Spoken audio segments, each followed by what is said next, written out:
les fonctionnaires peuvent avoir une pension de retraite. Même un menuisier dans un quartier, ils peuvent aller s'inscrire à la caisse de sécurité sociale et cotiser, avoir des annuités de 25 ans. Il faut amener les gens à ça. Il faut obliger les gens à s'assurer. Un bâtiment, on est en train de dire les bâtiments. Imaginez, quand vous construisez un bâtiment, mais vous ne faites pas de dalle, mais vous ne vous assurez pas. Mais quand vous faites une dalle bi boo defee dalle pour construire tu dois payer une assurance obligatoire. Mais c'est ça, quand tu élèves à 2 niveaux 3 niveaux, mais tu dois faire une assurance. Mais quand tu construis à Touba, tu n'as pas besoin d'autorisation de construire, sauf que pour sécuriser ton investissement. Mais en matière d'assurance, personne ne t'inquiète. Alors, Cheikh Mbacké, l'UNUMEL a rappelé que ce plan de redressement est financé à 90% par des ressources endogènes, sans recours à l'endettement. Mais dans ce cas-là, ak li nga xamante ne annoncé nañ ko comme mesure, naka lañ ci mën a demee étape par étape. Alors, déjà pour mobiliser des ressources au niveau local, je pense que bu ñuy njëkk a def le bon exemple gouvernement moo ko war a joxe, c'est-à-dire que réduire son train de vie. Aujourd'hui ñëpp xam nañu sénégalais xam nañu que ne ñu si bëri si ñoom bi ñu arrivé au pouvoir yenn véhicule dañ ko bañ, fekk nañ fay véhicule bañ yenn véhicules yi accepter yenn dem wutiwaat yenn véhicule. Donc yooyu yëpp c'est des dépenses yoo xam ne tey jii boo demee parking ministère boo ci munti dem wala institution boo ci munti dem li nekk ci véhicule en panne dans le c'est énorme. waxuma la nag yeneen ak yeneen yoo xam ne mun na ñàkk. La dématérialisation on en parle depuis des années, on dépense combien d'argent sur l'impression. da ngay gis bureau yoo xam tam dañ leen di bàyyi dañuy yenn fanaan a tàkk, clim bi fanaan a tàkk, kii bi fanaan a tàkk, c'est des dépenses. Et caisse noire et dans tout ça. Bon, caisse noire difficile d'en parler dans la mesure où souvent c'est lié avec lu ñuy wax la politisation du système. Parce que caisse noire généralement c'est utilisé pour les fonds comme fonds politiques. Donc politisation, ça c'est un autre débat. Politisation à outrance de l'État, les compétences ne sont plus mises en avant moins sont en tout cas. Mais je veux dire, ils peuvent s'en servir. Vous ne devez pas y avoir réduction du train de vie. Ouais, non, mais supprimer carrément. Supprimer carrément. Mais beaucoup supprimer le fonctionnaire. Waaw, supprimer. Waaw, non, mais en fait. Un cabinet, ça s'appelle des cabinets dans le système militaire, un cabinet. Nous avons un service social et le chef de cabinet du général, il gère des fonds, par exemple sur les services rétribués, des fonds pour services rétribués. Dont les sources ne sont pas. Il y a des cas, il faut les destinations ne sont pas. Aucun État ne peut fonctionner ici en Afrique sans le fonds. Tu peux le dire en venant au pouvoir, mais ça marche pas. Mais xam nga c'est galvaudé dans la mesure où, par exemple, en haute sphère, ça existe. C'est impératif. Mais dans tout ça, l'augmentation des taxes et impôts, après une situation difficile peut-être pour les... Waaw, c'est déjà difficile parce que le coût de la vie est assez difficile pour tous les Sénégalais. Le coût de l'activité est assez difficile pour tout le monde. Comme li ñuy wax rek sànq de Major mi ngi koy wax, je voudrais vraiment mettre le curseur sur ça, mooy que le Sénégalais généralement n'investit pas. Le Sénégalais n'investit que ce qu'on appelle des valeurs refuges. Mooy su ma demee tukki am xaalis ñëw war a investir si loo xam ne mën na créer 10 emplois du ma ko def, damay dem jënd benn kër boo xam ne du créer quasiment benn emploi, en tout cas de façon durable. bu à part peut-être ñu koy tabax jël sama benn jarabaat teg ko foofu muy garder encore su ma ko fa tegee et encore su ma koy fay. Jigéen ñi peut-être si or bi la ñuy investir bu ñuy garder xaalis. Donc dans un pays comme ça, il faut travailler parce que lu tax loolu du mën a am parce que benn instant peut-être manque de confiance bi aussi à l'économie, manque de confiance au cadre. Kër peut-être mooy loo xam ne daal bu ma ko ci defee mën na ko peut-être su ma investir dans l'industrie tey mu dox suba du dox, l'accès au marché, c'est des problématiques yoo xam ne mën nañu ko poser parce que tey jii nii les problématiques majeures qu'on a, c'est un problème du chômage. L'État aujourd'hui, dont la vocation n'est pas forcément d'employer, mais de créer des conditions de créer d'emploi, mais malgré lui. Et tu me semble, le père me rappelait que les supprimés à HCCT permettent de recruter 2000 enseignants. Ah, gis nga. Donc, rationalisation, c'est très important aussi. C'est du revolving. Waaw, rationalisation, rééquilibrage des dépenses de l'État. Parce que tey am na dépenses yoo xam ne yenn fii muy dem. Feneen gën ko soxla. Foo xam ne impact bu muy am socio-économique mooy gën a am doole gën a am importance parce que ça crée de la valeur beaucoup plus qu'ailleurs. Donc tout ça c'est quelque chose qu'il faut revoir. Boo tax sànq bi ñuy wax ma ne les réformes qu'il faut faire pour revoir tout le système. Il s'agit pas de venir dire voilà nii lañ koy doxalee nii la doon doxee mais nii lañ koy doxalee mais non fondamentaux yi dañ koy xoolaat. Quand je parlais de technostructure, quand je parlais de structure de l'économie sénégalaise, ce sont ces aspects-là qu'il faut remettre en question. C'est beaucoup plus profond que ça nag yombul nag parce que des réformes comme ça les gens sont dans leur zone de confort boo ko bëggee laal dina métti. Sur le plan social ça va être vraiment difficile, mais il faut avoir le courage de le faire parce que c'est des réformes structurelles. Une fois que vous les fassiez da lay wóor ne sur une longue période le pays dina am benn nouveau souffle. Mais soo ko deful on trouve des solutions qui sont des solutions conjoncturelles dina régler problème léegi calmer les ardeurs mais sur le long terme ça refait surface. benn ñaareel bi mooy sur les questions industrielles ñetteel bi laay wax sur les questions industrielles on en a beaucoup parlé ça rejoint li may wax rek c'est-à-dire que tey jii on ne peut pas penser industrie sans penser secteur, on ne peut pas penser secteur sans une fédération sectorielle ou une association sectorielle. Tey ban association sectorielle nga xam Sénégal tey secteur agrobusiness est-ce que am na association wala fédération sectorielle boo xam ne identifié nañ ko avec des gens, c'est des gens du milieu qui doivent penser au plan de développement du secteur de ce milieu et qui vont aller voir donc le secteur privé et qui vont aller de connivence avec l'État pour mettre en place un plan. Et c'est l'ensemble de ces plans-là qui constituent une stratégie économique. Plan sectoriel bi wala stratégie sectorielle bi ñoom ñu ànd pour mën a tey jii l'État ne peut pas se permettre de dire tey jii on va avoir une stratégie nationale aéronautique sans pour autant consulter les privés qui sont dans le secteur aéronautique depuis plus de 40 ans, 50 ans, 20 ans. C'est comme ça que ça fonctionne. Quand vous allez en Turquie, c'est comme ça que ça fonctionne. Quand vous allez en France, c'est comme ça que ça fonctionne. Moi, j'ai eu la chance de travailler avec Sud France Développement, qui est l'agence chargée de vendre tout ce qui est offre exportable ou valorisation de tout ce qui est offre exportable de la région de l'Occitanie. L'Occitanie, c'est Toulouse, Montpellier et environ. Aujourd'hui, si vous considérez cette région, c'est la troisième région, la première région agricole de France et la capitale de l'aéronautique avec Toulouse Airbus. C'est ça, Toulouse. La capitale de l'aéronautique. Mais cette région-là, ici on parle d'acte 3 de la décentralisation. C'est l'autonomie là-bas. Quand je parlais de la Confédération générale des entreprises avec des antennes au niveau local, c'est parce que ça permet de renforcer cette autonomie pour qu'on ne retrouve pas une économie boo xam ne genre macrocéphalie tout concentré à Dakar, rien dans les régions. Il y a tellement de choses à exploiter dans ce pays, mais encore il faudrait les faire avec les acteurs du secteur. Il faut réfléchir avec les acteurs des secteurs, mettre en place des politiques avec les acteurs des secteurs pour pouvoir mettre en place une stratégie de communication, mais une stratégie économique qui peut avoir un impact durable sur le long terme. Loolu daal mooy li nga xam ne. En résumé, 37 mesures qui pourraient générer au moins 5677 milliards de francs CFA selon le Premier ministre pour financer et rappeler les services sociaux, faciliter l'obtention des titres de propriété, renforcer les aides aux ménages pauvres, faciliter l'accès aux fonciers, améliorer de l'accès à l'électricité, payer la dette due au secteur privé, développer des infrastructures, réformer le climat des affaires, faciliter également l'accès aux intrants. Mais également ñi nga rappelé ni projet tam bi nga xamante ni amul en tout cas li nga xamante ni moom moo di loxol FMI. Non, il a défié, oui. Le FMI n'est pas pris en compte. Ouais. La dette, le FMI ne fait que de la dette, hein. La Banque mondiale, le FMI, c'est de la dette. Redresser sans une main indispensable du FMI. C'est s'affranchir des jougs des bailleurs. Loolu, c'est à nous de nous. Mais encore, le may wax rek, c'est la question de confiance, elle est importante. On ne peut pas mënuñu convaincre local, un Sénégalais lambda qui a les moyens. Les Sénégalais ont les moyens s'ils le veulent. Qui ont des moyens ou qui ont les réseaux pour mobiliser des moyens au niveau local, si on ne met pas en place un cadre qui inspire confiance. Il y a des outils qui sont mis en place très mal expliqués au Sénégalais. Les zones industrielles. Kontaan nañu tant que indiwuñu benn turc mu ñëw defar foofu ay kii implanté ñu indi caméra yi. Mais je donne des exemples. Je vais donner 2 exemples de 2 secteurs différents yoo xam ne liñ ci mën a génnee bëri na. Avec la manière, toujours en impliquant les trucs. Ban kër ngay dugg amul meuble sénégalais, meuble bu menuisier sénégalais defarul. Est-ce qu'on a besoin d'aller chercher un fabricant de meubles turc pour l'installer dans une zone industrielle au Sénégal? On l'a fait. C'est dangereux.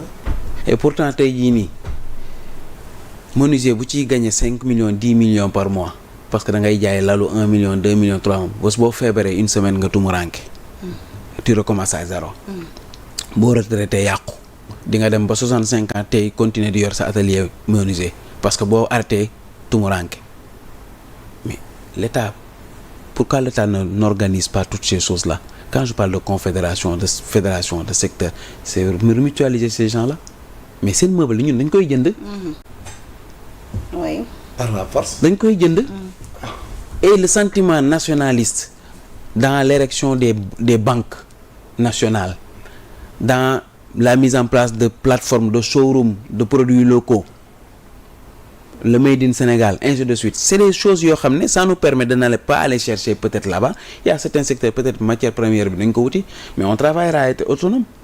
D'accord. li ci des entre parenthèses c'est la formation yam na yenn secteurs yoo xam ne par exemple suñ si exporté su fekkente ji suñu besoin 100% la ñu di ci exporter li nga xam ne 30% la ñuy produire li ci des dañ koy importer mais bu ñu travailler à développer les compétences je pense que mën nañu yegg 10% en 3 ans 15% en 5 ans à la longue et on va vers la souveraineté. ak si tamit ci cigarette beeg ak yu demee mais Major ban jàngat aussi tamit nga am ci yeneen kàddu yi nga xamante ni jib na fa ñu dégg ko ci ki nga xamante ni moom moo di le président de la République bi muy fàttali ni daal immeuble bi nga xamante ni moo abrité woon la au conseil des collectivités territoriales maa ngi koy wax sànq Cheikh Mbacké Koumel bi ñu ko stoppé mu ne permettre na ñu mun a jël la nga xamante ni moom moo fa nekkoon mun ci recruter bi toll ci 2000 enseignants mais nee na boobu la immeuble mooy conseil économique et social. oui mais nee na immeuble bi c'est autre chose ah. immeuble bi mooy immeuble bi gars yi jënd ba pare di ko louer. muy révélation bi nga xamante ni le PM def na ko. ça arrive c'est de l'errement ça veut dire que c'est une administration qui n'a pas marché. il y a pas de suivi xam nga da ngay louer benn patrimoine. 3 milliards de loyer. frauduleuse la location frauduleuse la da ngay jàpp waa ji mu fay ko c'est de l'escroquerie ki nga xam ne moo doon louer kër ga ñu koy fay moom ngay téye mu fay. il paye tout depuis la date d'acquisition par l'État. Mais la faute à qui? Non, la faute à l'administration qui est là-bas. Xam nga dafa am 2 hypothèses. Quand tu loues une maison au nom de l'État, ce qu'on appelle des maisons conventionnées, c'est le ministre de l'urbanisme par son démembrement qui est l'agence de patrimoine bâti. Du patrimoine bâti moom mooy gérer patrimoine bâti bi. moom mooy gérer patrimoine bâti état bi li ñu moom. suñu immobilier yooyu. mais moom mooy luyeel aussi fonctionnaire état yi ak édificier ak institution yi. léegi nag bu luyee benn location d'une manière tacite avec la reconduction tacite. le monsieur là il propose à l'état d'acheter c'est le ministre des finances maintenant qui agit. parce que léegi patrimoine bâti moom location bi lay yem. ministre des finances nag bu jëndee kër gi. et du budget.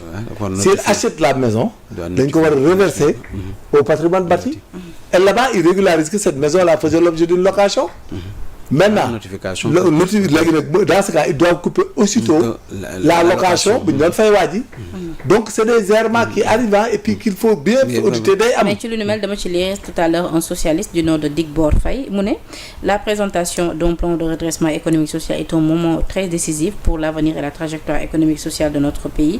Par ailleurs, parler de location ou d'achat du Haut Conseil pendant ce moment solennel me semble maladroit. Nee na aussi en tant que responsable socialiste, il ose croire que le PR a été induit en erreur ou s'est trompé de bonne foi car nee na le Haut Conseil a été créé en 2016 et non en 2014. Le siège a été fonctionnel à partir de 2019 parce que notre défunt SG n'a jamais occupé les lieux. Nous aimerions savoir comment ce siège a pu être acquis en 2014 alors que le Haut Conseil n'existait même pas encore. Non, mais c'est pas le Haut Conseil. Avant que le siège a été occupé au temps d'Abdoulaye Wade. Ce lieu-là, Conseil économique social du fi mu nekk. Il y avait quelque chose qui était là-bas qui appartenait à l'État. L'État avait installé quelque chose là-bas. Donc cela veut dire que acquisition bi en 2014 il a dit que on a acquis ça en 2014 et que l'affaire a continué à être payée jusqu'en 2019. Donc l'État loue beaucoup de choses et que l'État loue et les choses sont là-bas restantes. L'État affecte des gens. L'État day louer chaque fois de tout temps day louer ay édifices. Justement voilà bu ko louer nag da ko fay bàyyi. Maintenant il parle de l'errement, c'est-à-dire le fait d'acquérir et de payer une location à la personne individuelle. La personne a fait de la fraude. C'est de la fraude. La personne ci moom la ñuy sanctionner. Xam nga c'est comme en douane on dit que le tel le déclaré est fautif. Gis nga le gars bi nga xam ne mi ngi mel ni man. Si l'État me paye ma pension au lieu de me payer une pension X, l'État me paye une pension de 2 millions par mois. Qui se trompe et je signale pas. Donc là-bas il faut agir comme la douane. Seul le déclarant, le bailleur il est fautif. Il faut le taper, l'arrêter il rembourse l'intégralité des sommes sinon vous l'arrêtez. C'est très simple noonu la demee nag mais gis nga boo fa nekkee di dugg ci yeneen tu t'en sors pas parce que on les appelle on donne le comment on appelle l'ordre de paiement l'OP. On le donne au ministère des Finances qui paye. Et l'OP, dans le contrat de l'OP, il y a ce qu'on appelle la reconduction tacite. Et dès lors qu'il y a la reconduction tacite, tant que tu n'amènes pas un avis de rupture, les gens là continuent à payer. Maintenant, c'est la personne qui a vendu la maison et qui continue à recevoir les locations qu'il faut arrêter et il rembourse tous les fonds.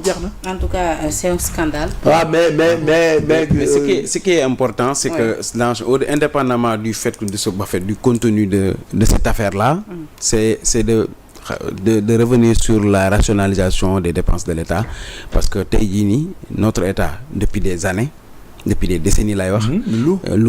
Alors que am na ay moyens am na ay bâtiments yoo xam ne on les a pas optimisés on les a pas en fait rationalisés ak yeneen quoi donc on n'a pas encore exploité et puis il y a beaucoup de bâtiments aussi à récupérer parce que nit dañ koy jox kër l'État jox ko kër mu retraité continuer di occuper kër gi wala mu jënd këram bàyyi ay mbokkam c'est perdu parfois c'est le fichier. waaw président tamit tout à l'heure ci sortie bi ba tey nee na ci jamono bi nga xamante ni teewoon na palais doon amal passation bi moom ak ki nga xamante ni moo di prédécesseur am di le président Macky Sall mu ne xamaloon na ko ni yëg na en tout cas signature bi nga xamante ni ñeeloon na ay concessions sur les chantiers navals de Dakar te lu ni mel moom daanaka négociation yi ça laissé à désirer te que lu ni mel dafa sàkk woon sax ci le président Macky Sall mu dakkal ko ci nu mu gën a gaawee laataa ñuy amalaat li nga xamante ni moom moo di renégociation yi plus tard. Mais c'est comme ça bu ñu nee gisee loolu c'est des affaires d'État. Celui-là c'est un président sortant. Vous êtes un président de la République entrant. Vous venez, il te passe les consignes, il te dit tous les contrats, l'actif et le passif de l'État du Sénégal. L'autre qui dit, j'ai signé avec telle personne, nous sommes en train de signer avec Binta un contrat d'exploitation, par exemple, du dioutir en Casamance là, mais tu peux lui dire que le dioutir là n'est pas de qualité, donc je préfère que vous arrêtez cela. C'est son droit à lui et c'est un devoir à Macky Sall de lui présenter les choses comme ça. Mais pour certains ndax confidence yooyu tey waroon nañ ko xaar ci biir ndaje. C'est des politiques. C'est des politiques monsieur madame. Tout ce qu'ils font là c'est de la politique, c'est des plus-values politiques. C'est pas parce que de vraie gestion état rek tout est confidentiel. Mais quand on parle, on appelle les gens, c'est l'art de convaincre. Il faut le concéder. C'est ce que Macky faisait ñu koy critiquer moom la ñuy def tey. Moo tax ñun comme on est professionnel et très expert, on n'entre pas dans ça pour varier ëllëg. C'est leur droit. C'est leur droit, tu diras. Mais en matière politique, les gens vont tout dire. Là, on a le refus à l'époque, mais c'est ce qui revient. Pourquoi à chaque fois aussi, tu mets le nom. Mais chaque fois. Non, tu mets. Non.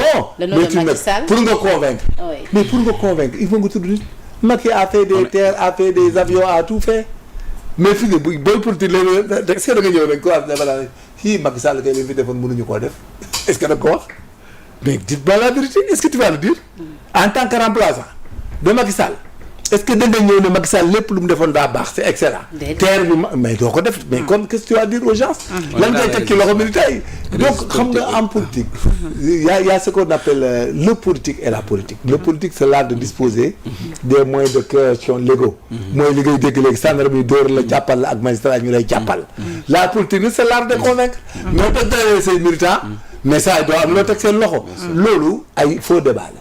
gis nga le fait que mu ne on a loué des choses mais c'est vrai mais c'est un atout pour lui de rectifier. Il a dit qu'il a annulé nu mu tuddati fallait pour recruter 2000 personnes. Oui. Mais toutes nos félicitations. Parce que 2000 personnes qui trouvent du travail, c'est mieux que de faire une institution quelconque. Hein? Est-ce que finalement ça c'est pas mieux qu'une assemblée nationale de 460 députés? On préfère mettre 50 députés à l'Assemblée et de recruter 2000 jeunes. Parce que quand tu recrutes 2000 jeunes, tu crées 2000 familles. Hein? Voilà, et là, tu permets d'engendrer la procédure. Donc, voilà ce qu'on disait. Selon Pape Malick Ndo, on attendait un cap, on a eu un choc, on espérait un souffle, on reçoit un coup de massue. Ce n'est pas une relance, mais une récession punitive qui se profile. Pas mal, il est pénal. Il va l'interpréter comme ça. Pas mal de le interpréter. mais quand même, quand la personne a une panoplie de niches où je cherche de l'argent, moi j'appelle ça de la relance.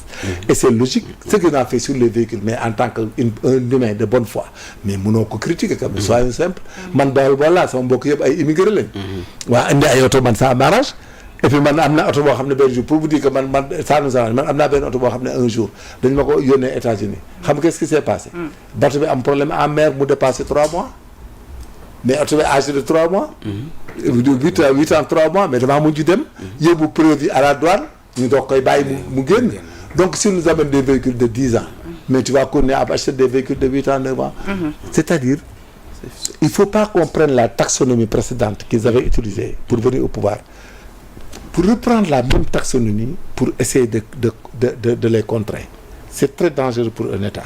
Par contre, le président Bassirou Diomaye Faye par la suite def na benn post ci page am nee na je viens d'assister à la présentation du plan Jubbantikom. Je félicite chaleureusement le Premier ministre Ousmane Sonko, le gouvernement et tous les collaborateurs pour l'excellente qualité du travail réalisé, notamment l'effort rigoureux et précis de chiffrage des 5 000 milliards francs CFA à mobiliser. Nous devons d'abord compter sur nous-mêmes pour sortir de la situation économique héritée. J'appelle tout le peuple sénégalais à se rassembler dans un élan solidaire pour réussir le redressement économique et social de notre pays. C'est de la délicatesse.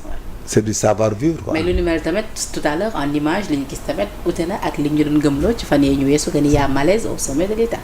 waaw xam nga les malaises là doo ko mën a xam ci lii. parce que y a ce qu'on appelle une discipline. y a une doctrine, une déontologie, y a l'éthique. L'orthodoxie. Munoo am mer di ko wan premier ministre. ko ñu jubóog ñàkk jubóo c'est pas un problème mais munoo ko xam ci milieu bi non doo ko xam. ah oui tey bu doon dégommé Ousmane Sonko du tee lii la koy wax. entre nous bu ko doon dégommé suba. il va le féliciter d'avoir bien fait et de faire ses calculs par les services qui ont parlé et je l'encourage et le fait mosoo fay dégg président bu taxaw naan la mon premier ministre là il est minable il vaut rien amul. c'est de la courtoisie. dégg nga président bu ne tu as été le meilleur premier ministre que j'ai jamais connu et le limogé en plus. c'est ça ça ne veut rien dire mais ce qui nous intéresse nous le plan qu'il a mené je rappelle à Ousmane qu'un plan doit être smart. gis nga chaque fois les Sénégalais booy wax terme bi dañu def attention même ceux qui gouvernent ne font pas attention un pays plan de développement dans un pays munoo wax ne rek man danaa leen yóbbu màkkat te doo leen wax kañ danaa leen yóbbu màkkat te doo wax kañ man wóoru ne dinaa dundaat 20 ans boo ma yóbbu màkkat da nga ma wax déwén mbaa bu ngaaw parce que wóoru ma li may dundaat un plan doit être smart. Nous Africains aussi quand on fait des projets il faut utiliser la méthodologie de Bloom en professeur la taxonomie de Bloom. Il faut que ça soit smart pour que ñu mën a am projet que chacun se projette dans cette affaire mooy la nga dégg ñu ne spécifique mesurable atteignable réalisable à terme on dit d'ici telle date nous voulons récupérer ça parce que ce que nous allons faire sur les visas normalement fin août war na commencer ñu commencer récupérer xaalis foofu l'histoire des xoos baan quoi di ko payma gars yi mu xam ni xoos quoi donc il faut taxer ça doit rentrer tout de suite donc am na beneen bu ma xaat aussi beneen bi mooy beneen ci les véhicules on n'a qu'à les laisser venir gars yi bateau yi fees dal ñu wàcc ci port bi douane jël li bi jël ku nekk gagné. mais côté impôt tamit c'est-à-dire que même les influenceurs sur TikTok dorénavant dañuy non ceux qui sont rémunérés par